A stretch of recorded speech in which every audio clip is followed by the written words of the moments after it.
ಶ್ರೀಯಃಪತ್ತೇ ನಿತ್ಯಾ ಗಣಿತಗುಣಮಾಣಿಕ್ಯವಿಶದಪ್ರಭಾ ಜಾಲೋಲ್ಲಾಸೋಪಹತ ಸಕಲಾವತ್ಯತಮಸೇ ಜಗಜ್ಜನ್ಮಸ್ಥೇಮ ಪ್ರಳಯರಚನಾಶೀಲವಪುಷೇ ನಮೋ ಅಶೇಷಾಮ್ನಾಯ ಸ್ಮೃತಿಹೃದಯದೀಪ್ತಾಯ ಹರಯೇ ನಾರಾಯ ನ ಶಬ್ದಾಬ್ಧೌ ಗಾಢಾ ನ ಚ ನಿಗಮಚರ್ಚಾಸು ಚತುರಾ ನ ಚ ನ್ಯಾಯೇ ಪ್ರೌಢಾ ನ ಚ ವಿದಿತವೇದ್ಯಾಪಿ ವಯಂ ಪರಂ ಶ್ರೀಮತ್ಪೂರ್ಣಪ್ರಮತಿಗುರುಕಾರುಣ್ಯಸರಣಿಂ ಪ್ರಪನ್ನಾಃ ಮಾನ್ಯಾಸ್ಮಃ ಕಿಮಪಿ ಚ ವದಂತೋಪಿ ಮಹತಾಂ ನಾರಾಯಣಂ ನಿಖಿಲಪೂರ್ಣಗುಣೈಕದೇಹಂ ನಿರ್ದೋಷಮಪ್ಯತಮಮಪ್ಯಖಿಲೈಃ ಸುವಾಕ್ಯೈಃ ಕಸ್ಯೋದ್ಭವಾದಿತಮಶೇಷವಿಶೇಷತೋಪಿ ವನ್ಯಂ ಸದಾ ಪ್ರಿಯತಮಂ ಮಮ ಸನ್ನಮಾಮಿ ಓಂ ಅಥಾತೋ ಜಿಜ್ಞಾಸಾವೋ.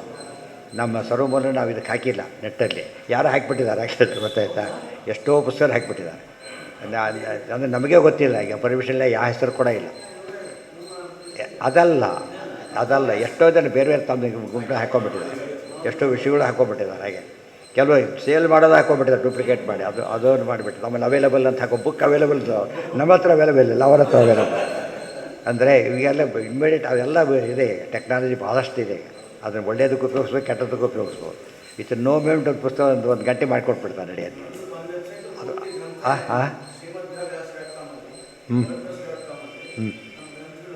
ಅಲ್ಲ, ಅದೇ ಹೇಳಿದ್ದೆ, ನಾವು ಹಾಕಿಲ್ಲ ಅಂದ್ರೆ ನೆನ್ಪಿಟ್ಕೊಳ್ಳಿ. ನಾವು ಹಾಕಿರೋದು ಬೇರೆ, ನಾವು ಯಾಕೆ ಹಾಕಿಲ್ಲ ಅಂತ ಕೇಳಿದರೆ ಮತ್ತೆ ಇದು ಮಾಡಿದಾಗ ಪರ್ಫೆಕ್ಟ್ ಮಾಡಿ ಹಾಕ್ಬೇಕು ಅಂತ ಬಿಟ್ಟಿರೋದು ಅಷ್ಟೇ. ಮತ್ತೆ ಅಲ್ಲಿ ಪ್ರಿಂಟ್ ಅದು ಒಂದೊಂದು ಉಳ್ಕೊಂಡಿದ್ದೇ ಇರುತ್ತೆ. ಮತ್ತೆ ಹೋದಾಗ ಅವರು ಕೆಲಸ ಮಾಡ್ತಿದ್ದಾರೆ ಪಾಪ, ಎಷ್ಟೊಂದು ಸೇರಿಸಿಬಿಟ್ಟು. ಬೇರೆಯವರೆಲ್ಲ ಎಲ್ಲ ಕಡೆ ಯಾರು ಕಂಡ ತಕ್ಷಣ ಪಾಠ ಹೇಳ್ಬೇಕಾದ್ರೆ ಗೊತ್ತಾಗುತ್ತೆ ಅಂತ ಇದ್ರೆ ಮಾಡೋದು. ಒಂದು ಕಾಲಕ್ಕೆ ಹಾಕ್ಬೋದು, ಆ್ಯಸ್ ಇಟ್ ಈಸ್ ಒಂದೊಂದು ಹಾಕಿಲ್ಲ. ಈಗ ಒಂದು ಅಷ್ಟೇ, ಮತ್ತೆ ರಿಪೀಟ್ ಆದಾಗ ಚೇಂಜ್ ಆದಾಗ ಅವ್ರಿಗೆ ಪ್ರಾಬ್ಲಮ್ ಆಗುತ್ತೆ. ಮೊದಲು ಮಾಡಿದಾಗ ಎಷ್ಟಾಗಿತ್ತದು 320 ಪುಟ ಏನೇ ಇತ್ತು ಅಷ್ಟೇ. ಫಸ್ಟ್ ಮಾಡಿದಾಗ 88 ಏನೇ ಇರಬೇಕದು. ಆಮೇಲೆ ಎಸ್ಟಿಮೇಟ್ ಆಗ್ತಾ 1000 ಪುಟಕ್ಕೆ ಬಂತು. ಇನ್ನೂ ಜಾಸ್ತಿ 2 ವಾಲ್ಯೂಮ್ ಆಗಿದೆ ಈಗ. ಒಂದೊಂದು ವಾಲ್ಯೂಮು 500 ಪುಟ, ಮತ್ತೆ ಇಷ್ಟಲ್ಲೇ ಬರುತ್ತೆ. ಒಂದೊಂದು ವಾಲ್ಯೂಮ್ 5 ಇನ್ನೂ ಎಷ್ಟು ಪುಟ ಜಾಸ್ತಿ ಆಯ್ತು ಈಗ. ಆ ಥರ ಆ ಸ್ಟೇಜಲ್ಲಿ ಹಾಕಿದ್ದು ಹಾಗೆ ಉಳ್ಕೊಬಿಟ್ರೆ ಏನಾಗುತ್ತೆ, ಅದೇ ಫೈನಲ್ ಆಗಿಬಿಡುತ್ತೆ. ಆದ್ದರಿಂದ ಆದಷ್ಟು ಕೂಡ ಮಾಡಿಬಿಟ್ಟಿರೋದು. ಬಟ್ ಉಳಿದೋರ ಕೆಲಸ ಮಾಡಿ ಹಾಕ್ಬಿಟ್ಟಿದ್ದಾರೆ. ಅದು ಆ್ಯಕ್ಚುಲಿ ತಪ್ಪದು. ಬರೀ ಮಾಡೋದು ಅಷ್ಟೇ ಅಲ್ಲ, ಅದ್ರ ಮಾಡೋದು ಒಂದು ಮಾರ್ಕೊಳ್ಳೋದು ಎಲ್ಲೆಲ್ಲ ಶುರು ಮಾಡಿಬಿಡ್ತಾರೆ ಕೊನೆಗೆ. ಅದು ತುಂಬ ಡೇಂಜರ್ ಅದು ಬರುತ್ತೆ. ಅದೇನು ಮಾಡೋಕ್ಕಾಗಲ್ಲ. ಅದು ಅದೇ ಕೆಲಸ ಮಾಡಿ ಓದೋ ಬರೀ ಎಲ್ಲ ಬಿಟ್ಟು ಹೋಗ್ಬಿಡು, ಅದೇ ಕೇಸ್ ಹಾಕಿ ಕೊಡಬೇಕು. ಅದು 20 ವರ್ಷ ಸಾಲ್ವ್ ಆಗಲ್ಲ ಯಥಾ ಪ್ರಕಾರ. ಕೊನೆಗೆ ಅವರೇ ಗೆದ್ದು ಬಿಡ್ತಾರೆ ಕೊನೆಗೆ. ಈ ಕಾಲದಲ್ಲಿ ಏನು ಹೇಳೋಕ್ಕೂ ಸಾಧ್ಯ ಇಲ್ಲ. ಅವರು ದೇವ್ರು ನೋಡ್ಕೋತಾರೆ ಅಂತ ಬಿಟ್ಬಿಡೋದು ಅಷ್ಟೆ. ಈಗ ನಾರಾಯಣಂ ನಿಖಿಲಪೂರ್ಣಗುಣೈಕದೇಹಂ ನಿರ್ದೋಷಮಪ್ಯತಮಮಪ್ಯಖಿಲೈಃ ಸುವಾಕ್ಯೈಃ ಯಶೋದ್ಭವಾದಿತಮಶೇಷವಿಶೇಷತೋಪಿ ವನ್ಯಂ ಸದಾ ಪ್ರಿಯತಮಂ ಮಮ ಸನ್ನಮಾಮಿ. ಓಂ ಅಥಾತೋ ಬ್ರಹ್ಮಜಿಜ್ಞಾಸಾ ಓಂ.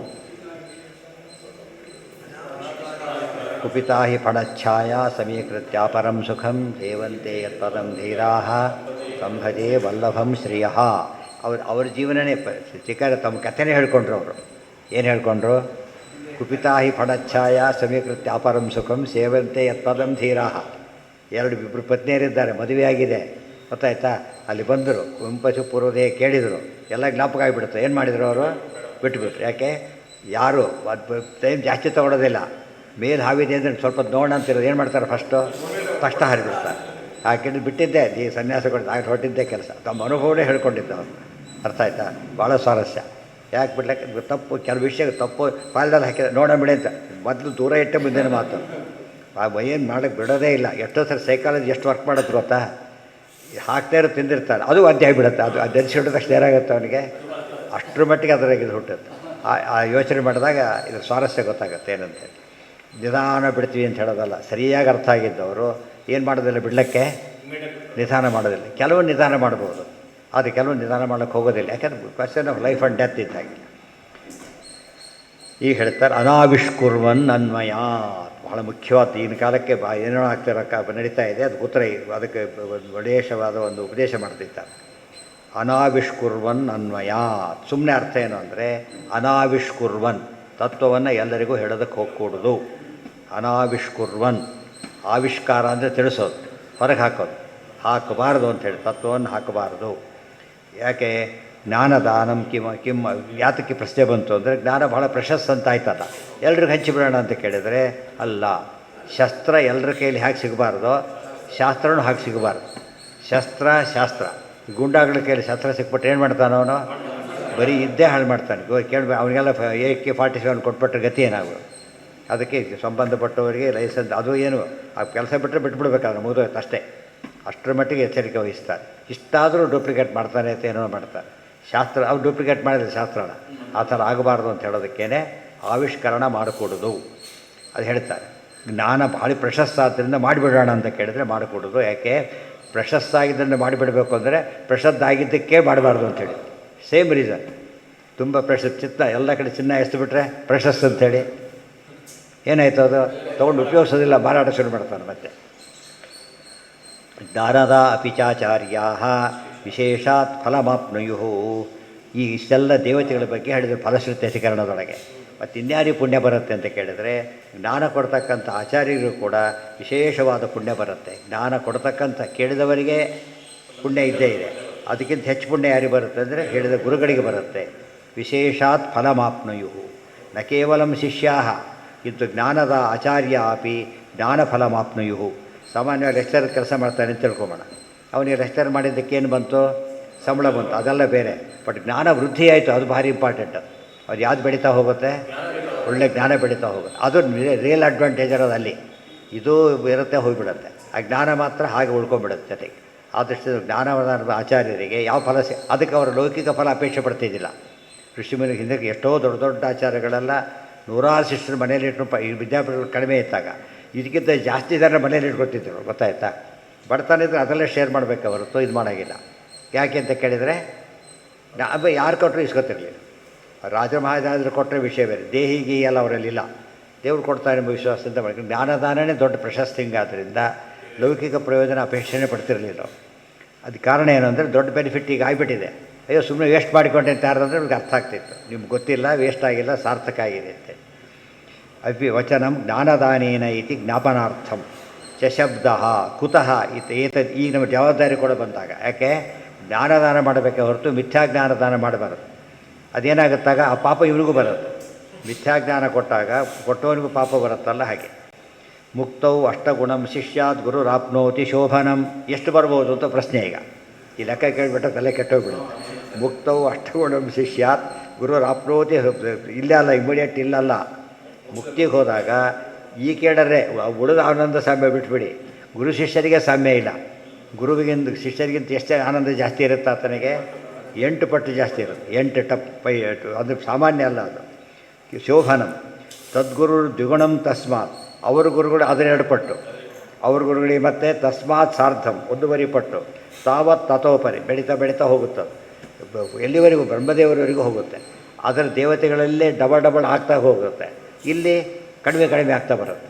ಅದು ಸಾಕ್ಷಾತ್ ಗುರುವಿ ಬರೋ ಪುಣ್ಯ ಹೆಚ್ಚು, ಅವ್ರ ಗುರುವಿ ಬರೋ ಪುಣ್ಯ ಅದಕ್ಕಿಂತ ಸ್ವಲ್ಪ ಕಡಿಮೆ. ಈ ಕ್ರಮದಲ್ಲಿ ಹೋಗುತ್ತೆ. ಅದು ನೇತ ಗುರುಗಳಾದರೆ ಡಬಲ್ ಅದು ಅಲ್ಟಿಮೇಟ್. ಅದು ವ್ಯತ್ಯಾಸಗಳು ಹೀಗಿದೆ. ದೇವಾಹ ಸಹಸ್ರ ಗುಣಿತಂ. ದೇವರು ನೋಡಿ 8ರಷ್ಟು. ಇವರಿಗೆ ಆ ದೇವತೆಗಳು ಎಷ್ಟು ಬರುತ್ತೆ? ಈಗ ಹೇಳೋಕ್ಕೆ ಬಾಯಿ ಕೊಟ್ಟವರು ಅವರು, ಆಪರೇಟ್ ಮಾಡೋದವರು, ಕೇಳೋದು ಕಿವಿ ಕೊಟ್ಟವರು ಅವರು. ಏನಾಯ್ತು ಈಗ? 1000 ಟೈಮ್ಸ್ ಜಾಸ್ತಿ ಬಂತು ಅವರಿಗೆ. ಗುಣಿತಂ ಕ್ರಮಾತ್ ತಸ್ಮಾತ್ ಅಥೋತ್ತರ. ಇನ್ನು ಬೆಳೀತಾ ಹೋಗುತ್ತೆ ಹಾಗೇನೆ. ಅತಿ ಹೆಚ್ಚು ಯಾರಿಗೆ ಬರುತ್ತೆ ಅಂದರೆ ಬ್ರಹ್ಮ ಮಹೋಘ ಗುಣಿತಂ. ರಫ್ಲಿ ಮಹೋಘ ಅಂತ ಕೇಳಿದ್ರೆ 10⁻60 ರಫ್ಲಿ ಎಷ್ಟಾಯ್ತಲ್ಲಿ ಅಷ್ಟು ಪುಣ್ಯ ಬ್ರಹ್ಮದೇವರು ಬರುತ್ತೆ. ಅಂದರೆ ಬರಲಿಕ್ಕೆ ಬರೋಲ್ಲ ನಂಬರ್ ಅಷ್ಟು ದೊಡ್ಡದು. ಈ ಬ್ರಹ್ಮದೇವ್ ಒಬ್ಬ ಶಿಷ್ಯರಿಗೆ ಹೇಳಿದಾಗ ಬರೋದು ಇಷ್ಟು ಪುಣ್ಯ. ಒಬ್ಬ ಶಿಷ್ಯರಿಗೆ ಪುಣ್ಯ ಬರುತ್ತೆ ಅಂತ ಹೇಳ್ತಾರೆ. ಅವ್ರು ಎಷ್ಟು ಜಗತ್ತೇ ಅವರ ಶಿಷ್ಯರು, ಜಗದ್ಗುರುಗಳು. ಅವ್ರ ಪುಣ್ಯ ಲೆಕ್ಕ ಹಾಕ್ಲಿಕ್ಕೆ ಬರುತ್ತಾ? ಅಂದರೆ ಒಬ್ಬ ಶಿಷ್ಯ ಗುರುವಿನ ಈಕ್ವಲ್ ಮಾಡಲಿಕ್ಕೆ ಸಾಧ್ಯ ಇಲ್ಲ. ಇಲ್ಲಿ ಆನಂದ ಸ್ವಾಮಿ ಹೇಳಕ್ಕೆ ಬರುತ್ತಾ? ಇದೆಲ್ಲ ಅಲ್ಲಿಗೆ ಗಂಟಾಗಬೇಕು. ದೇವರ ಆನಂದ ಸಹ ಯಾರಿಗೂ ಬರಲಿಕ್ಕೆ ಸಾಧ್ಯ ಇಲ್ಲ. ತೊಗೊಂಡು ಏನು ಮಾಡ್ತಾರೆ? ಅದು ಕೊಡಬಾರ್ದ? ತೊಗೊಂಡು ಏನು ಮಾಡ್ತಾರೆ? ಕೊಡಬಾರ್ದು ಅಂತ ಹೇಳಿದರೆ ಕೊಟ್ಟಷ್ಟು ಬೆಳೆಯುತ್ತೆ. ಪುಣ್ಯದ ವಿಶೇಷ ಅಂತ ಕೇಳಿದರೆ ಕೊಟ್ಟಷ್ಟು ಬೆಳೆಯುತ್ತೆ. ಇದ್ಯಾರೋ ತಮಾಷೆ ಬಂದಿತ್ತು. ಈಗ ವ್ಯಾಲ್ಯೂ ಇಲ್ಲ. 1 ಲಕ್ಷ ರೂಪಾಯಿ ಒಂದು ದಿವಸದಲ್ಲೇ ಖರ್ಚು ಮಾಡಿದರೆ ಇಷ್ಟು ಕೊಡ್ತೀರಿ ಅಂತ ಹೇಳಿರ್ತಾರೆ. ಖರ್ಚು ಮಾಡ್ಲಿಕ್ಕೆ ಹೋದರೆ ಎಲ್ಲ ಡಬಲಾಗಿ ಸಿಕ್ಕಾಬಡ್ಡಿ ಜಾಸ್ತಿ ಆಗಿಬಿಡುತ್ತೆ. ಬರೀ ಮಾಡೋಕ್ಕಾಗಲೇ ಇಲ್ಲ. ಇದು 1 ಲಕ್ಷ ಇವತ್ತು ಒಂದು ದಿವಸಕ್ಕೆ ಮುಗಿಸ್ಬೋದು. ಅದನ್ನು ಇದು ಆಗಲೇ ಇಲ್ಲ ಅಂತ ಹೇಳ್ತಾರೆ. ಜ್ಞಾನ ಹಾಗೆ. ಅದು ಎಲ್ಲರೂ ಏನಾದ್ರು ಕಳ್ಕೊಂಡಾರು ಬರೋದು ಕೊನೆ ಪಕ್ಷ. ಎಲ್ಲೋ ಬಿಸಾಕ್ಬೋದು, ಅದು ಮಾಡೋಕ್ಕೆ ಬರೋದಿಲ್ಲ. ಜ್ಞಾನ ಬೇಡ ಅಂದರೆ ಜನ್ಮಕ್ಕೆ ಗಂಟು ಬಿಡುತ್ತೆ ಅಂತ ಹೇಳ್ತಾರೆ. ಒಳ್ಳೆಯ ಧನ ಇದೆ. ವಿದ್ಯಾಧನಂ ಸರ್ವಧನ ಪ್ರಧಾನಂ. ಆದ್ದರಿಂದ ಎಂದೂ ವೇಸ್ಟ್ ಆಗೋದೇ ಇಲ್ಲ. ದೇವಾಹ ಸಹಸ್ರ ಇತ್ಯಾಹ ಭಗವಾನ್ ಶಾಸ್ತ್ರೇ ಗುರುವೃತ್ತಾಭಿಧೇ ಸ್ವಯಂ. ಒಂದು ಗ್ರಂಥನೇ ಇದೆ, ಗುರುವೃತ್ತ ಅಂತ ಒಂದು ವಿಷಯ ಗ್ರಂಥ, ಅದರಲ್ಲಿ ವಿಷಯ ಹೇಳಿದ್ದಾರೆ ಅಂತ ಹೇಳ್ತಾರೆ. ಇದು ಇಂಟ್ರೆಸ್ಟಿಂಗ್ ಇದೆ. ಆ್ಯಕ್ಚುಲಿ ಆಚಾರ್ಯ ಶ್ಲೋಕ ಮಾಡಿದ ಗುರುವೃತ್ತ ಗ್ರಂಥ ಇವತ್ತು ಸಿಗೋದಿಲ್ಲ. ಆದರೆ ಅನೇಕರು ಆಮೇಲೆ ಕೋಟ್ ಮಾಡಬೇಕಾದ್ರೆ ಗುರುವೃತ್ತ ಕೋಟ್ ಮಾಡಿದ್ದಾರೆ. ಹರಿಕಥಾಮೃತಸಾರಕ್ಕೆ ಕಮಲಾಪತಿ ದಾಸರ ವ್ಯಾಖ್ಯಾನ ಅಂತ ಒಂದಿದೆ. ತುಂಬ ಕಡೆ ಗುರುವೃತ್ತ ಅಂತ ಕೋಟ್ ಮಾಡ್ತಾರೆ ಅವರು. ನಾವು ಪ್ರಿಂಟ್ ಮಾಡಿ ಪುಸ್ತಕ ಸಿಗುತ್ತೆ. ಗುರುವೃತ್ತ ಅವರೇ ಕೋಟ್ ಮಾಡಿ ಇಲ್ಲಿ ಶ್ಲೋಕಗಳಲ್ಲಿ ಬೇರೆ ಕೋಟ್ ಮಾಡ್ತಾರೆ. ಪುಸ್ತಕ ಸಿಕ್ಕಿತ್ತು ಅಂತ ಆಯ್ತು, ಪುಸ್ತಕ ಸಿಕ್ಕಿತ್ತು ಅವರಿಗೆ, ಅರ್ಥ ಆಯ್ತಾ? ಆದ್ದರಿಂದ ಆಚಾರ್ಯ ಕೋಟ್ ಮಾಡಿ ಎಷ್ಟು ವ್ಯಾಲಿಡ್ ಅಂತ ಗೊತ್ತಾಗುತ್ತೆ. ಇತ್ಯಾಹ ಭಗವಾನ್ ಶಾಸ್ತ್ರೇ ಗುರುವೃತ್ತಾಭಿಧೇತು ಸ್ವಯಂ. ಸ್ವಯಂ ಅಂತ ಹೇಳಿದ್ರಿಂದ ಅದು ವೇದವ್ಯಾಸ ಬರೆದ ಗ್ರಂಥನೇ ಅದು ಕೂಡ. ಗುರುವೃತ್ತಾಭಿಧೇ ಸ್ವಯಂ ಪ್ರಸಿದ್ಧೇ ಆಗಮಸಿದ್ಧೇ ಅತ್ರಾರ್ಥೇ ಯುಕ್ತಿರಪ್ಪಿಸ್ತೆ ಯುಕ್ತಂಚ ಇದು ಯುಕ್ತಂಚ ತತ್ ನಾ ಗೋದಾತ ಗೋಮಾತ್ರ ಫಲಮಾಪ್ನುಯಾ. ದೃಷ್ಟಾಂತ ಕೊಡ್ತಾರೆ. ಲೋಕದೊಳಗೆ ಗೋದಾನ ಮಾಡ್ತಾವನೊಬ್ಬನು. ಅವನೇನು ಮಾಡೋದಿಲ್ಲ, ಬರೀ ಗೋದಾನದ ಪುಣ್ಯ ಅಷ್ಟೇ ಬರೋದಿಲ್ಲ, ಬೇಕಾಷ್ಟು ಜಾಸ್ತಿ ಬರುತ್ತೆ ಅಂತ ಹೇಳ್ತಾರೆ. ಏನು ಅಂತ ಹೇಳ್ತಾರೆ, ಪ್ರತಿಗ್ರಹೀತು ಶಿಷ್ಯಸ್ಯ ಜ್ಞಾನಫಲಾದಪಿ ಅದಕ್ಕೇ ಒಳ್ಳೆ ಗುರು ಏನು ಮಾಡ್ತಾರೆ ಗೊತ್ತು, ಶಿಷ್ಯರಿಂದ ಏನು ನಿರೀಕ್ಷೆ ಮಾಡ್ತಾನೆ ಅಂದರೆ ಸ್ವಾಧ್ಯಾಯ ಪ್ರವಚನಾಭ್ಯಾಮ್ ನ ಪ್ರಮದಿತವ್ಯ. ಮುಖ್ಯವಾದ ಗುರುದಕ್ಷಿಣೆ ಏನು ಕೊಡ್ಬೋದಾದ್ದು ಮುಂದುವರಿಸ್ಬೇಕಾದ್ರೆ. ಯಾಕೆ ಅದು ಪರ್ಮನೆಂಟಾಗಿ ಬರೋದು. ಇವತ್ತು ಪ್ರೀಮಿಯಂ ಕಟ್ಟೋದು ನಿಲ್ಲಿಸ್ಬಿಟ್ರೆ ಅವ್ರ ಕಮಿಷನ್ ಹೋಗುತ್ತೆ. ಮತ್ತೆ ಪ್ರೀಮಿಯಮ್ಸ್ ರೆಗ್ಯುಲರ್ ಕಟ್ತಿದ್ದು LIC ಮಾಡಿಸಿರ್ತಾರಲ್ಲ ಏಜೆಂಟ್ಗಳು, ಅವ್ರು ಎಲ್ಲಿವರೆಗೆ ಸೇಫ್ ಅವರು, ಇವ್ರು ಕಟ್ಟೋವರೆಗೂ. ನಿಲ್ಲಿಸ್ಬಿಟ್ಟು ಏನಾಗುತ್ತೆ, ಅಲ್ಲೂ ಅಫೆಕ್ಟ್ ಆಗುತ್ತವೆ. ಅದಕ್ಕೆ ಯಾವಾಗ ದಕ್ಷಿಣೆ ಕೊಟ್ಟರು ಅದು ಹೋಗಿಬಿಡುತ್ತೆ, ಶಾಶ್ವತ ಅಲ್ಲ. ಈ ಜ್ಞಾನ ಸಂದೇಶ ಮುಂದುವರಿತಾನೆ ಇದ್ದರೆ ಅಕ್ಷಯ ಫಲ ಸಿಗುತ್ತೆ. ಅದಕ್ಕೆ ಹೇಳ್ತಾರೆ, ಯಾವ ಶಿಷ್ಯ ಬಂದರೂ ಕೂಡ ಮಿನಿಮಮ್ ಕ್ವಾಲಿಫಿ ಏನಿರಬೇಕು ಆತನಿಗೆ ಅಂದರೆ ಪ್ರವಚನ ಮಾಡಿ ಬೆಳೆಸೋಷ್ಟು ಶಕ್ತಿ ಇರಬೇಕು. ಇಲ್ಲಿ ಹೋದರೆ ಉಪಯೋಗ ಇಲ್ಲ. ಬಡಿಸೋನಿಗೆ ಬಡಿಸ್ ಮನೆಗೆ ಒಯ್ದುಬಿಟ್ರೆ ಕೊಟ್ಟಿದ್ದೀನಲ್ಲ, ಬಡಿಸೋನಿಗೆ ಏನು ಮಹತ್ವ, ಬಡಿಸ್ತಾ ಹೋದರೆ ಮಹತ್ವ ಅವನಿಗೆ. ಬಡಿಸೋ ಕೆಲಸ ಇದ್ದಾಗೆ ಜ್ಞಾನಿಗಳ ಪಾಠ ಪ್ರವಚನ ಅಂದ್ರೇನು, ಬಡಿಸೋ ಕೆಲಸ ಇದ್ದಾಗೆ. ಅದರಿಂದ ಬೆಳೀತಾ ಬೆಳೀತಾ ಹೋಗ್ತಾ ಇರುತ್ತೆ. ಆದ್ದರಿಂದ ಮುಖ್ಯವಾದ ಗುರುದಕ್ಷಿಣೆ ಅದೇನೇ, ಜ್ಞಾನ ಸಂದೇಶನೇ ಮುಖ್ಯವಾಗಿ ಹೇಳ್ತಾ ಹೋಗೋದು ಜ್ಞಾನ ಸಂದೇಶ. ಅನುವಾದ ಮಾಡಿದಾರಲ್ಲ, ಇನ್ನೊಬ್ಬರಿಗೆ ಹೇಳಿದರೆ ಅನುವಾದ ಮಾಡಿದರೆ ದುಡ್ಡು ಬರುತ್ತೆ ಅಷ್ಟೇ. ಆಗ ಬಹುಮಾನ ಕೊಡ್ತಾರೆ, ಬಹುಮಾನ ಕೊಡ್ತಾರೆ. ಅನುವಾದ ಕೇಳಿದವರಿಗೆ ಉಪಯೋಗ ಆಗಲ್ಲ, ಅದರಿಂದ ಹೇಳಿದರೆ ಉಪಯೋಗ ಆಗುತ್ತೆ. ಅನುವಾದ ಮಾಡಬೇಕು, ಇನ್ನೊಬ್ರಿಗೆ ಹೇಳ್ತಾ ಹೋಗಬೇಕು. ಅದಕ್ಕೊಂದು ನಿಯಮ ಹೇಳಿದ್ದಾರೆ. ಓದೋವನಿಗೆ ಕೇಳಕ್ಕೆ ಬಂದ ಶಿಷ್ಯನಿಗಿರಬೇಕಾದ ಅರ್ಹತೆ ಏನು ಅಂದರೆ ಅಪ್ರವಕ್ತರೇ.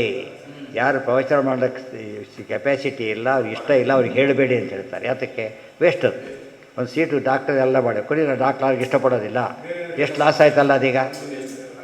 ದುಡ್ಡಿನ ಕೇಸ, ಒಬ್ಬ ಸೀಟು ವೇಸ್ಟ್ ಆಗಿದ್ದಕ್ಕೆ ಎಷ್ಟು ಸಾವಿರಾರು ಜನ ತಪ್ಪು. ಆ ಕಾಮನ್ ಏನೋ ಯಾರಿಗೆ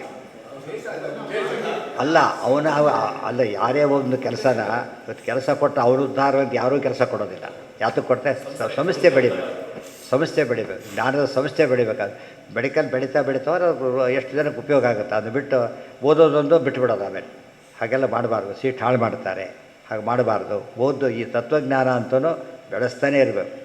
ಯುಕ್ತಂಚ ತತ್ ಅದ್ಯುಕ್ತಿ ನ ಗೋದಾತ ಗೋಮಾತ್ರ ಫಲವಾಪ್ನುಯ ಪ್ರತಿಗೃಹೀತರಿಗೆ ಗೋಮಾತ್ರ ಫಲಂ ಗೋದಾತ ನ ಗೋಮಾತ್ರ ಫಲವಾನ್ ಭವತಿ ಕಿಂತು ಮಹಾಫಲಂ ಸ್ವರ್ಗಾಧಿಕಂಚ ಪ್ರಾಪ್ನೋತಿ. ಟೀಕಾ ವಿವರಣೆ ಕೊಡ್ತಾರೆ. ಒಬ್ಬರು ದಾನ ಕೊಟ್ಟ, ಒಬ್ಬರು ದಾನ ತಗೊಂಡ. ನಮ್ಮ ಪ್ರಕಾರ ಯಾನಿ ಬೆನಿಫಿಟ್ಟು? ನಮ್ಮ ಪ್ರಕಾರ ತೊಗೊಂಡವ್ರಿಗೆ ಆಚಾರ್ಯ ಅಲ್ಲ, ಕೊಟ್ಟವ್ರಿಗೆ ಬೆನಿಫಿಟ್ ಜಾಸ್ತಿ, ಕೊಟ್ಟವ್ರಿಗೆ ಬೆನಿಫಿಟ್ ಇರೋದು. ಯಾತಕ್ಕೆ ಅದು ನೋಡಿ, ಇಲ್ಲಿ ಪ್ರತಿಗ್ರಹೀತರಿಗೆ ಗೋಮಾತ್ರ ಫಲಂ. ಅವ್ನು ಗೋ ತೊಗೊಂಡ ಹೊರಟೋಗ್ಬಿಟ್ಟ. ಆ್ಯಕ್ಚುಲಿ ಕೆಲವು ಸತ್ತು ಭಾರಿ ಪ್ರಾಬ್ಲಮ್ಮೇ ಅದು ತೊಗೊಂಡಿದ್ದು. ಯಾಕೆ? ಹೇಗೆ ಜೋಪಾನ ಮಾಡಬೇಕು, ಕೊಡಿ ಎಲ್ಲರೂ ಬಿಟ್ಟು ಹೋಗ್ಲಿಕ್ಕೆ ಬರೋಲ್ಲ, ಮಾರ್ಲಿಕ್ಕೆ ಬರೋದಿಲ್ಲ. ಒಳ್ಳೆ ಜವಾಬ್ದಾರಿ ತೊಗೊಂಡ್ಮೇಲೆ ಭಾರಿ ಜವಾಬ್ದಾರಿ ಇದೆ ಗೋದಾನ ತೊಗೊಂಡ್ರೆ. ಅದು ತುಂಬ ಜನ ಅದಕ್ಕೆ ಅಗತ್ಯ ಇಲ್ಲದೆ ಹೋದರೆ ಇಲ್ಲ ನೀವು ಇನ್ನೊಬ್ಬರಿಗೆ ಕೊಡಿ ಅಂತ ಹೇಳ್ತಾರೆ ಹೊರತು ಇದು ಮಾಡೋಕ್ಕೆ ಸಾಧ್ಯ ಇಲ್ಲ. ಅವನ ಕಮಿಟ್ಮೆಂಟ್ ಆ ದೃಷ್ಟಿಯಲ್ಲಿ. ಹೋಲಿ ಫಲ ಬಂದರೂ ಕೂಡ ಗೋದಾನದ ಫಲ ಬಂತೆ, ತೊಗೊಂಡು ಫಲ ಬಂತೆ ಹೊರತು ಮತ್ತೊಂದಿಲ್ಲ. ಗೋದಾತಾರ ಗೋಮಾತ್ರ ಫಲ, ಆದರೆ ಕೊಡೋನು ಮಾತ್ರ ಹಾಗಲ್ಲ. ಕಿಂತು ಮಹಾಫಲ ಮೇನು ಸ್ವರ್ಗಾಧಿಕಂಚ ಪ್ರಾಪ್ನೋ. ಒಂದು ಗೋಲೋಕ ಅಂತ ಲೋಕನೇ ಇದೆ, ಗೋಲೋಕ ಅಂತ ಹೆಸರು ಅದಕ್ಕೆ. ಆ ಲೋಕಕ್ಕೆ ಹೋಗ್ತಾ ಇರೋದು ಗೋದಾನ ಮಾಡಿದವರು. ಆದ್ದರಿಂದ ಅದು ಅರ್ಥ ಆಗೋದಿಲ್ಲ. ಯಥಾ ಏತತ್ ತಥಾ ಪ್ರಕೃತಿಯಪಿ ಇತ್ಯರ್ಥ. ಅದೇ ಹಾಗೋ ಇದು ಹಾಗೇನೆ. ಅಯಮತ್ರ ಪ್ರಯೋಗ. ಇದು ಕೊಟ್ಟವನಿಗೆ ದಾನ ಕೊಡ್ತಾ ಹೋದಂತೆ ಇಷ್ಟು ತುಂಬ ಜನ ದಾನ ಕೊಡೋಕ್ಕೆ ತಯಾರಿರ್ತಾರೆ, ತೊಗೊಳ್ಳೋಕ್ಕೆ ಯಾರೂ ತಯಾರಿಲ್ಲ. ಭಾರಿ ದುಃಖ ಪಡ್ತಾರೋ. ಯಾಕೆ ಕೊಡಬೇಕು ಅಂತ ಇದ್ದೀನಿ, ಯಾರೂ ತೊಗೊಳ್ತಾ ಇಲ್ಲ. ಯಾಕೆ? ಸಾಗಿಸೋ ಉದ್ದೇಶ ಅವನಿಗಿಲ್ಲ. ಪುಣ್ಯ ಸಂಪಾದನೆ ನೋಡೋಕ್ಕಂತ ಕಾಯ್ತಾ ಇದ್ದಾರೆ, ಮುಂದೆ ಬರ್ತಾರೆ. ಕೆಲವು ದಾನಗಳು ಎಲ್ಲರೂ ತೊಗೊಳ್ಬಾರ್ದು ಅಂತ ಶಾಸ್ತ್ರ ಇರೋದು, ಕೆಲವು ತೊಗೊಳಕ್ಕೆ ಹೋಗೋದಿಲ್ಲ, ಭಾಳ ಕಷ್ಟಪಡ್ತಾರೆ. ಉದಾಹರಣೆಗೆ ರಿಪೇರ್ ಏನಾಯಿತು, ಸಾಕಷ್ಟು ದುಡ್ಡು ಬಂತು, ಇನ್ವೆಸ್ಟ್ ಮಾಡೋಕ್ಕೆ ಜಾಗನೇ ಇಲ್ಲದೆ ಹೋದರೆ ಭಾರಿ ಪ್ರೀಜಿತ ಆಗುತ್ತೆ. ಇನ್ವೆಸ್ಟ್ ಮಾಡಿದ್ರೆ ಕಾಯ್ತಿರ್ತಾರೆ. ಯಾರಾದ್ರು ಒಳ್ಳೆ ಕಡೆ ಸೆಕ್ಯೂರ್ ಪ್ಲೇಸಲ್ಲಿ ಸಿಕ್ಬಿಟ್ರೆ ಭಾರಿ ಖುಷಿ ಆಗ್ತವೆ. ಯಾಕೆ ಬೆಳೆಯುತ್ತೆ ಅದು, ಗೊತ್ತಾಯ್ತಾ? ಆದ್ದರಿಂದ ದಾನ ಕೊಡೋದು ಅಂದರೆ ಬೆಳೆಸ್ಕೊಳ್ಳೋದೇ ಹೊರತು ಅದನ್ನು ಕಳ್ಕೊಳ್ಳೋದು ಅರ್ಥದ ಇನ್ವೆಸ್ಟ್ಮೆಂಟ್ ಅದು ದಾನ ಅನ್ನೋದು. ಅದು ಒಳ್ಳೆಯ ಜಾಗ, ಅದಕ್ಕೆ ಸತ್ಪಾತ್ರ ದಾನ ಅಂತ ಕರ. ಹಾಂ, ಅವೆಲ್ಲ ಮತ್ತೆ ಹೇಳಬೇಕಾಗಿಲ್ಲ, ದೇವರು ಉಪಯೋಗಿಸಿದ್ರೆ ಆಗೋದು. ಪರಮಾತ್ಮರಿಗೆ ಕೊಡಬೇಕು, ಭಗವದ್ ಭಕ್ತರಿಗೆ ಕೊಡಬೇಕು, ಎಲ್ಲ ಉಪಯೋಗಿಸ್ಬೇಕಾದ್ರೆ ಮಾರಾಟ ಮಾಡಬಾರ್ದು. ಇಂಪಾರ್ಟೆಂಟ್ ಫಸ್ಟು ಏನ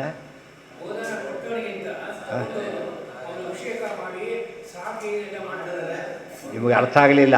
ಅವ್ರು ಮಾಡೋಕ್ಕೊಂಡು ಇವ್ರಿಗೂ ಬರ್ತಾ ಇರುತ್ತೆ, ಮತ್ತೆ ನೆನ್ಪಿಟ್ಕೊಳ್ಳಿ ಏನಾಯ್ತು ಅಲ್ಲಿಗೆ ಎಷ್ಟು ಮಾಡ್ತಾರಲ್ಲ ಅಷ್ಟು ಪುಣ್ಯ ಬರುತ್ತೆ. ಮೊನ್ನೆ ಹೇಳಿದ್ದೆ ಯಾವುದೋ ಪ್ರಸಂಗ ಬಂದಾಗ, ತಂದೆ ತಾಯಿ ವಿಷ್ಣು ಪಂಚಕ ಮಾಡಲಿಲ್ಲ, ಮಕ್ಕಳು ಪರ ಮಾಡಿದರು, ಕೃಷ್ಣಾರ್ಪಣ ಅಂತ ಕೊಟ್ಬಿಟ್ರು. ಯಾಕಂದರೆ ನಮಗೇನು ಗ್ರಹಿಸ್ತಾರೆ, ಅವ್ರಿಗೆ ಕೊಟ್ಟು ನಾವು ಉಪವಾಸವಿದ್ದು ಅವ್ರಿಗೆ ಪುಣ್ಯ ಕೊಟ್ಟೆ ಅಂತ ಹೇಳಿದರೆ, ಅವ್ರು ವಿಷ್ಣು ಪಂಚಕ ಮಾಡಿದ ಪುಣ್ಯ ಅವ್ರಿಗೆ ಬಂತು, ಕೊಟ್ಟು ಪುಣ್ಯ ಬಂತಲ್ಲ ಅದು ಭಾಳ ದೊಡ್ಡದು, ಅದು ಬೆಳೀತಾ ಹೋಗಿಬಿಡುತ್ತೆ. ಅರ್ಥ ಆಯ್ತಾ? ಅದು ಬರ್ತು ಬಿಡ್ತಾರಲ್ಲ, ಆ ಅರ್ಥದಲ್ಲಿ ಪುಣ್ಯ ಅಂಬೋದು ವಿಚಿತ್ರ. ಅದು ದುಡ್ಡು ಮಾಡೋದು ಅಂತಿದೆ ಅರ್ಥ. ಎಷ್ಟೋ ಜನ ಅಂಗಡಿ ಓಪನ್ ಪಾಪರಾಗಿಬಿಡ್ತಾರೆ, ಕೆಲವರು ಸಿಕ್ಕಾಪಟ್ಟು ಬೆಳೆಸ್ಬಿಡ್ತಾರೆ. ಅದು ಕಲೆ, ಅದು ಮೋಸ ಮಾಡಿ ಅಲ್ಲ, ಸರಿಯಾಗಿ ಉಪಯೋಗಿಸಿದ್ರೆ ಬೆಳೆಯುತ್ತೆ. ಇದು ಹಾಗೇನೆ, ಬೆಳೆಸ್ಕೋಬೇಕಾದ್ರೆ ತಿಳುವಳಿಕೆ ಇರಬೇಕು. ಕೊಡೋದು ಯಾರ್ಯಾರೋ ಕೊಟ್ಟ, ಅದು ಇದ್ದದ್ದು ಕಳ್ಕೊಂಡ. ಅವನೆಲ್ಲೋ ಇದು ಕ್ಲಬ್ಗೆ ಹೋದ, ದುಡ್ಡು ಕುಡಿದು ಬಿದ್ದ, ಇವ್ರಿಗೂ ಪಾಪ ಬಂತು. ಮತ್ತೆ ಆ್ಯಕ್ಚುಲಿ ನಮಗೆ ಕೆಲಸ ಗೊತ್ತಾ, ಯಾರೋ ಬಂದು ಊಟಕ್ಕೆ ಹೋಗಿದ್ದ, ಇವನು ಏನೋ ಆಯಿತು ಅಂತ ತಿಳ್ಕೊಂಬೇಡ. ಆಗ ಅವ್ರು ಇನ್ವೆಸ್ಟಿಗೇಟ್ ಶುರುವಾದಾಗ ಅಲ್ಲಿಂದ ಶುರುವಾಗುತ್ತೆ, ಯಾರ ಮೇಲೆ ಏನಾಗಿತ್ತು, ಅವ್ರಿಗೆ ಕೊಟ್ಟವ್ರು ಯಾರು, ಹಾಗೆಲ್ಲ ಶುರುವಾಗುತ್ತೆ. ದೊಡ್ಡ ಡೇಂಜರ್ ಅದು. ಪಾಪ ಅವನಿಗೆ ಎಷ್ಟೋ ಸರ್ತಿ ಅದು ಉದ್ದೇಶದಿಂದ ಮಾಡಿದ್ರೆ ಸಿಕ್ಕಾಕೊಂಡ್ಬಿಡ್ತಾನೆ, ನಿರಪರಾಧ ಸಿಕ್ಕಾಕೊಳ್ಳೋ ಪ್ರಸಂಗ ಬಂದುಬಿಡುತ್ತೆ ಲೋಕದೊಳಗೆ. ಅಲ್ಲಿ ಇನ್ವೆಸ್ಟಿಗೇಟ್ ಶುರು ಮಾಡ್ತಾರೆ. ಆದ್ದರಿಂದ ನಾವು ಎಷ್ಟು ಹುಡುಕಿದ್ರು ಕೂಡ ಹೇಗಿರಬೇಕದು, ವೈಟ್ ಇರಬೇಕು, ಆ ಥರ ವ್ಯವಹಾರ ಮಾಡಬೇಕು. ನ ಗೋದಾತ ಜ್ಞಾನ ಫಲಾದಪಿ ಅದನ್ನು ಬೆಳೆಸ್ತಾರೆ. ಈಗ ಯಥಾ ಏತತ್ತೆ ಅಯವತ್ರ ಪ್ರಯೋಗ ಜ್ಞಾನದಾತ ದತ್ತವಸ್ತು ಫಲಾದಪಿ ಅಧಿಕ ದಾನ ಫಲವಾನ್. ವಸ್ತು ಏನು ಕೊಡ್ತಾನಲ್ಲ ಅದಕ್ಕಿಂತ ಹೆಚ್ಚು ಯಾವ ವಸ್ತುವನ್ನು ದಾನ ಮಾಡಿರ್ತಾನೋ ಅದರ ವ್ಯಾಲ್ಯೂಗಿಂತ ಜಾಸ್ತಿ ಫಲ, ಮಿನಿಮಮ್ ಅದಕ್ಕಿಂತ ಜಾಸ್ತಿ ಫಲ ಪಡೀತಾನೆ. ಪುರುಷಾರ್ಥ ಹೇತು ವಸ್ತುದಾತೃತ್ವಾತ್ ಗೋದಾತೃವದೀತಿ. ಯಾಕೆ ಪುರುಷಾರ್ಥ ಹೇತು ವಸ್ತು ಆದ್ದರಿಂದ ಕೊಟ್ಟವನಿಗೆ ಹೇಗೆ ಪುಣ್ಯ ಜಾಸ್ತಿ ಬರುತ್ತೋ, ಉದಾಹರಣೆಗೆ ಗೋದಾನ ಮಾಡಿದವನಿಗೆ ಆಗೋ ಹಾಗೆ. ಯಯಿಮಂ ಪರಮಂ ಗುಹ್ಯಂ, ಇದಕ್ಕೆಲ್ಲ ಸುಮ್ಮನೆ ಹೇಳ್ತೀರಿ, ಆಧಾರ ಬೇಕು ಅಂದರೆ ದೇವರ ಮಾತನ್ನು ಕೋಟ್ ಮಾಡ್ತಾರೆ. ಭಗವದ್ಗೀತೆಯ ಕೊನೆಯ ವಾಕ್ಯಗಳನ್ನು ಕೋಟ್ ಮಾಡ್ತಾರೆ ಕೃಷ್ಣ. ಯಯಿಮಂ ಪರಮಂ ಗುಹ್ಯಂ ಮದ್ಭಕ್ತೇಷು ಅಭಿಧಾಸ್ಯತಿ ಭಕ್ತಿಂ ಮಯಿ ಪರಾಂ ಕೃತ್ವಾ ಮಾಮೇ ವೈಶ್ಯತ್ಯ ಸಂಶಯ. ಯಾರಿತ್ತು ಭಗವದ್ಗೀತೆಯನ್ನು ನನ್ನ ಭಕ್ತರಿಗೆ ಹೇಳ್ಕೊಡ್ತಾರಲ್ಲ ಅವರು ನನ್ನ ಹತ್ರನೇ ಬರ್ತಾರೆ ಅಂತ ಭಗವಂತ ಹೇಳ್ತಾರೆ. ಎಷ್ಟು ಪುಣ್ಯ ಬರಲಿಲ್ಲ ಈಗ? ಸಾಮಾನ್ಯ ಪುಣ್ಯ ಅಲ್ಲ, ಎನ್ಕ್ಯಾಶ್ ಮಾಡ್ಕೋಬಾರ್ದು ಅದನ್ನು, ಗೊತ್ತಾಯ್ತಾ? ಹಾಗೆ ರಿಸರ್ವ್ ಮಾಡಬೇಕು ಪುಣ್ಯನ. ನಚ್ಚ ತಸ್ಮಾನ್ ಮನುಷ್ಯೇಷು ಕಶ್ಚಿನ್ಮೇ ಬೇಕೃತ್ತಮಃ. ಎಷ್ಟು ಪ್ರೀತನಾಗ್ತಾನೆ ಅಂದರೆ ಇನ್ನೇನೇ ಮಾಡಿದವನು ಕೂಡ ಇದರಷ್ಟು ಪ್ರೀತಿನ ನನಗೆ ಸಂಪಾದನೆ ಮಾಡೋದಿಲ್ಲ. ದಾನ ಅಷ್ಟು ಪ್ರೀತಿ ಬರೋದರಿಂದ ಇದು ದಾನ ಮಾಡಿ ಅಂತ ಹೇಳಿದ್ರಿ. ಈಗ ಇಸ್ಕೊಂಡೋಗಿ ಬಂದ ದಾನ ದೇವರಿಗೂ ಹತ್ತಿರ ಮಾಡಿದ ಪುಣ್ಯ ಎತ್ತಿ ಬರೋದರಿಂದ ಇನ್ನೂ ಕಂಪೇರ್ ಮಾಡ್ತಾನೆ. ಭವಿತಾ ನಚಮೇ ತಸ್ಮಾತನ್ಯ ಪ್ರಿಯತಮೋ ಭುವಿ. ಎಷ್ಟು ಪ್ರೀತಮ ಆಗ್ತಾನೆ, ಇನ್ನೇನೇನು ಏನೋ ದಾನ ಮಾಡಿದ್ದಾನೋ, ಆ ಯಾವ ದಾನ ಮಾಡಿದವನು ಜ್ಞಾನ ದಾನ ಮಾಡಿದವನು ಈಕ್ವಲ್ ಆಗೋದಿಲ್ಲ. ಇದು ಭಗವದ್ ಡಿಕ್ಲೇರ್ ಮಾಡಿರೋದು ಯಾವುದರಲ್ಲಿ? ಭಗವದ್ಗೀತೆಯಲ್ಲಿ. ಇದನ್ನು ಅಂತ ಹೇಳಿದ್ರಿಂದ ಗೀತಾಶಾಸ್ತ್ರ ಸಂಬಂಧಪಟ್ಟಂಥ ಎಲ್ಲ ಭಗವದ್ಗೀತೆಯ ಕಂಟೆಂಟ್ ಇರೋ ಯಾವುದೇ ಸಚ್ಚಾಸ್ತ್ರ ಹೇಳಿದರೂ ಅಷ್ಟು ಪುಣ್ಯ ಬರುತ್ತೆ ಅಂತ ಅರ್ಥ. ಇತ್ಯಾಹ ಭಗವಾನ್. ಈಗ ನಮಗೆ ಉತ್ತರ ಸಿಕ್ತು. ಆಚಾರ್ಯ ಯಾತಕ್ಕೆ ಪರಮ ಪ್ರಿಯರು ಆಚಾರ್ಯ ದೇವರಿಗೆ ಅಂದರೆ ಭಾಷ್ಯ ಅದು ಎಲ್ಲ ಬರೋ ಅವರಷ್ಟು ಯಾರು. ಇವತ್ತು ಯಾರೇ ಹೇಳಿದರೂ ಪುಣ್ಯ ಅವ್ರದ್ದೇ ತಾನೇ ಮೇನ್ ಅವ್ರದ್ದೇ ತಾನೇ ಪುಸ್ತಕ. ಈಗ ಅವರು ಸಹಭೋಗ ಆ ಪದ ಬೆಳೀತಾರೆ, ಆಶ್ಚರ್ಯ ಆಗೋದಿಲ್ಲ. ಅದಕ್ಕೆ ಯಾವ ಕಾರ್ಯ ಮಾಡೋಕ್ಕೆ ಇಷ್ಟಪಡಬೇಕು, ಅಕ್ಷಯವಾಗಿ ಬೆಳೆಯೋ ಒಂದು ಸ್ಟೇಜಲ್ಲಿ ನಿಂತು ಬಿಡುತ್ತೆ. ಕೆಲವು ಒಂದು ಸ್ಟೇಜಲ್ಲಿ ಹುಡುಕ್ತವ್ರು ಅಲ್ಲಿ ಕ್ಲೋಸ್. ಜ್ಞಾನ ಹಾಗಲ್ಲ, ಎಲ್ಲಿವರೆಗೆ ಹೋಗುತ್ತದೋ, ಈ ಕಡೆಯೂ ಎಂಡಿಲ್ಲ ಈ ಕಡೆಯೂ ಎಂಡಿಲ್ಲ. ಆ ಕಡೆ ಬಂದಿದ್ದಕ್ಕೆ ಅಲ್ಲಿಂದ ಎಂಡಿಲ್ಲ, ದೇವರಿಂದ ಬಂದಿದೆ. ಎಲ್ಲಿವರೆಗೆ ಹೋಗುತ್ತದೋ ಹೋಗ್ತಾನೆ ಇರುತ್ತೆ. ಹಾಗೆ ಆ ರೀತಿ ಯಾವುದನ್ನು ಕಳ್ಸೋಕ್ಕೆ ಸಾಧ್ಯ ಇಲ್ಲ. ಒಂದು ಹಾಲು ಕೊಟ್ಟರೆ ಕುಡಿದ ಮುಗಿತಾನಿಗೆ. ಒಂದು ಲೀಟ್ರ್ ಕೊಟ್ಟರೆ ಎಷ್ಟು ಜನ ಕೊಡ್ಬೋದು ನೀವು ಅದನ್ನು? ಅಷ್ಟೇ. ಒಂದು ಪುಸ್ತಕ ಬರೀದೆ 1000 ಜನ ಅದೇ ಕಾಪಿ ಓದ್ಬೋದು, ಅದೇ ಕಾಪಿನೇ ಓದ್ಬೋದು. 1,00,000 ಜನ ಬೇಕಾದ್ರೂ ಓದ್ಬೋದು.